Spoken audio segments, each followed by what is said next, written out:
Lecture देखते वक्त मुझे डाउट आता है, सवालों का मुझे सोल्यूशन समझ नहीं आता, ऐसे कैसे मेरी जेई प्रिपरेशन अच्छी हो पाएगी, मेरे पास तो कोई पर्सनल डाउट सॉल्वर ही नहीं है। 99.99% जेई एस्पिरेंट्स का ये एक एक्सक्यूज़ होता है, इशू नहीं है ये। 99.99% केसेस में ये एक्सक्यूज़ है, and I am saying that out loud बहुत ज़्यादा कॉन्फिडेंस है, because I am the live example.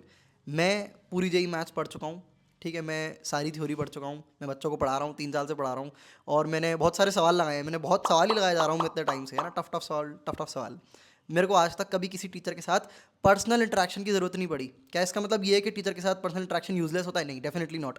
वो तुम्हारी समझने की जो प्रोसेस है उसको स्पीड अप कर देगा डेफिनेटली, अगर तुम्हारे पास अच्छा टीचर अवेलेबल है तो ये जल्दी चीज़ें समझ में आ जाएंगी। बट जो एबिलिटी है समझने की वो तुम्हारे अंदर खुद में है, ठीक है। और रिसोर्सेज इतने सारे, इतने प्यारे प्यारे रिसोर्सेज हैं। पुराने टाइम में जब लोग आईआईटी का एग्जाम देते थे, कोई ओल्ड आईआईटीज़ वाला इसको अगर देख रहा हो इंसान, कोई एलुमनाई वगैरह, तो वो रियलाइज़ करेगा कि हमारे टाइम पे तो, उनके टाइम पे कुछ होता ही नहीं था, इतनी स्ट्रक्चर्ड बुक्स नहीं होती थी, और तुम्हारे पास इतनी स्ट्रक्चर्ड बुक्स हैं, सेंगेज हो गई, या फिर इतने सारे अच्छे अच्छे टीचर्स के थ्योरी लेक्चर हैं, फिर भी तुम बोलते हो तुम्हें पर्सनल डाउट सॉल्व की ज़रूरत है। और ठीक है, उसको बोलना एक चीज़ है, बट उसको as a rant, as a excuse बनाना, ये नेगेटिव चीज़ है, और उसी लूप होल में फंसे रह जाना, ये बहुत ही ज़्यादा नेगेटिव चीज़ है। You don't need a doubt solver, personal doubt solver की ज़रूरत तुम्हें नहीं है। It is not a necessity. It can be a perk जो तुम्हारी प्रोसेस को स्पीड अप कर दे, but it is not a necessity. I will give you my live example. मैंने सारी मैथ्स पढ़ रखी है, और मुझे जब डाउट आते हैं, है ना, अब तो इतने थ्योरी बेस्ड डाउट नहीं आते, कभी कभार ऐसा होता है कि किसी सवाल का सॉल्यूशन देखा तो उसको समझने में थोड़ा टाइम लग जाता है, इतना ही तगड़ा सवाल निकल जाता है, because there is no limit, JEE में सवाल कितना कॉम्प्लिकेटेड हो सकता है। तो एक जो जिद्दी बना होता है ना, कैसे समझ नहीं आ रहा, एक एक पॉइंट समझ डालूंगा, है ना, लाइक हर जगह पे रुक रुक के मैं सोचने की कोशिश करता हूँ। जब थ्योरी में भी कोई डाउट आते थे मेरे को पहले, तो हर चीज़ को, जिद्दी बना होता है ना, वो बहुत ज़्यादा होता था। जैसे अभी मैं थोड़े बहुत डेटा साइंस पढ़ता हूँ जस्ट फॉर फन, तो उसमें मेरे को डाउट आते हैं, ठीक है। लाइक लेक्चर चल रहा है, आधे घंटे लेक्चर बिल्कुल बढ़िया चलता है, सब कुछ समझ आ रहा होता है, मजाक वजाक भी चल रहा होता है बीच में। फिर एक पार्ट आता है 10 मिनट का जो एकदम इंटेंस हो जाता है, उसमें थोड़ा सा दिमाग घूमना शुरू होता है, उसमें मैं रुक जाता हूँ। मैं कभी कभार उस 10 मिनट में 20-25 मिनट इन्वेस्ट करने लग जाता हूँ। एक एक बात जो टीचर ने बोली है, एक एक मिनट को मैं डायसेक्ट करता हूँ 10-10 सेकंड में। ओके, पहले इसने ये बोला, पहले इसने ये बोला, पहले इसने ये बोला, ठीक है। एक एक चीज़ को डायसेक्ट करके समझने की कोशिश करता हूँ। कोई पर्टिकुलर पार्ट है जिसमें इसने कोई ऐसा टर्म यूज़ कर दिया इसका मुझे मतलब नहीं पता था, तो मैं नेट पे जाके उस टर्म को समझना शुरू करता हूँ। और डेफिनेटली ऐसा कभी नहीं हुआ आज तक कि उस टर्म को एक्सप्लेन करता हुआ कोई रिसोर्स नहीं मिला। आज के टाइम पे तो चैट जीपीटी वगैरह इतनी सारी चीज़ें हैं, और चैट जीपीटी छोड़ो यार, इतने सारे इतने प्यारे प्यारे टीचर्स के लेक्चर्स अवेलेबल रहते हैं नेट पे।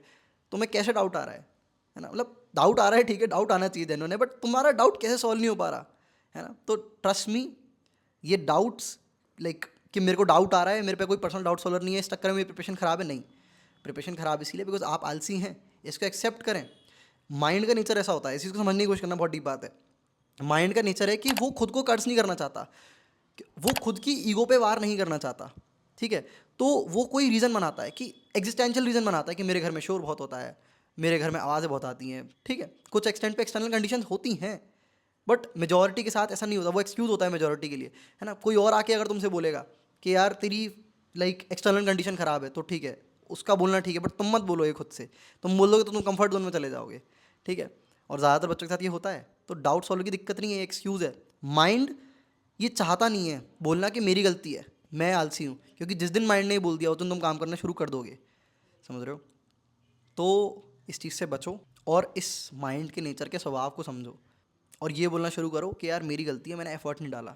जब एक्चुअली में अपनी गलती पहचानोगे तभी तो उस पर वर्क करना शुरू करोगे। तो एफर्ट डालना शुरू करो, और लाइक 3 दिन ये चीज़ ट्राई करो।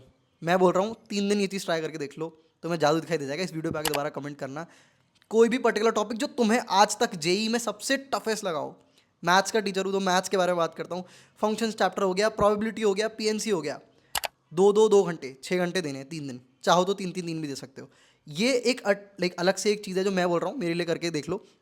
2 घंटे किसी पर्टिकुलर लेक्चर पर देना है, जो तुम्हें सबसे टफेस्ट लगता है चैप्टर, उसके लेक्चर पर देना है, और बहुत तमीज़ से उस पर टाइम इन्वेस्ट करना है, समझ रहे हो। अगर किसी पर्टिकुलर पार्ट में अटकोगे तो जाके या तो सेंगेज बुक रेफर करनी है, और लाइन टू लाइन चीज़ को रीड करके समझना है, डॉट टू डॉट समझना है, ठीक है। और अगर कोई पर्टिकुलर पार्ट फिर भी समझ नहीं आता है, उसके बाद किसी भी अच्छे टीचर की वीडियो जाके तुम्हें सर्व करनी है। सारे टीचर्स बहुत अच्छी एकदम प्रॉपर तरह से टाइम स्टैम्पिंग वगैरह प्रोवाइड करते हैं, वहाँ से समझ सकते हो। और ज़िद्दी बना पालना है, ठीक है। कोई भी पर्टिकुलर टॉपिक उठा लेना, लाइक रोज 2 घंटे देने हैं, ठीक है, उस पर्टिकुलर टॉपिक को समझने, किसी भी कीमत पर समझने की कोशिश करनी है पूरी तरह से। वो ऐसे समझ आएगा जैसे आज तक कोई टॉपिक समझ नहीं आया। और ये वो सबसे टफेस्ट टॉपिक उठाना है जो तुम्हें सबसे बिल्कुल समझ नहीं आया था। कॉम्प्लेक्स नंबर का रोटेशन हो सकता है, पीएनसी का कोई टॉपिक हो सकता है, प्रोबेबिलिटी बहुत सारे बच्चों को समझ नहीं आती, या फिर पैराबोला हाइपरबोला वगैरह टॉपिक्स होते हैं, इसमें स्पेशल प्रॉपर्टीज हो सकती है, इट कुड बी एनीथिंग। वो तुम्हारी चॉइस है, सब्जेक्टिव बात है। बट ये 2 घंटे 3 दिन तक तुम्हें ट्राई करना है जब भी तुम ये वीडियो देखोगे। और मुझे 3 दिन बाद आके बताना है, अगर किसी पे बहुत एट वर्स्ट केसेस टाइम की कमी होती है तो 1.5 घंटे 4 दिन में स्ट्रेच कर लो, मतलब टाइम एडजस्ट कर लो अपने हिसाब से। बट 3 से 4 दिन एट मैक्स ये चीज़ तुम्हें अप्लाई करनी है, उसका चेंज देखना है। जब चेंज देखेगा सबकॉन्शियस माइंड, तब वो उसकी आदत बन जाएगी। जैसी आदत बन जाएगी, डाउट आना बंद हो जाएंगे बॉस, तुम्हारी डेप्थ स्केल कर जाएगी, तुम्हें मज़ा आने लग जाएगा पढ़ने में। समझ रहे हो? तो ये एक लर्निंग है जो मैं चाहता हूँ तुम अप्लाई करो। मिलते हैं अगली वीडियो में।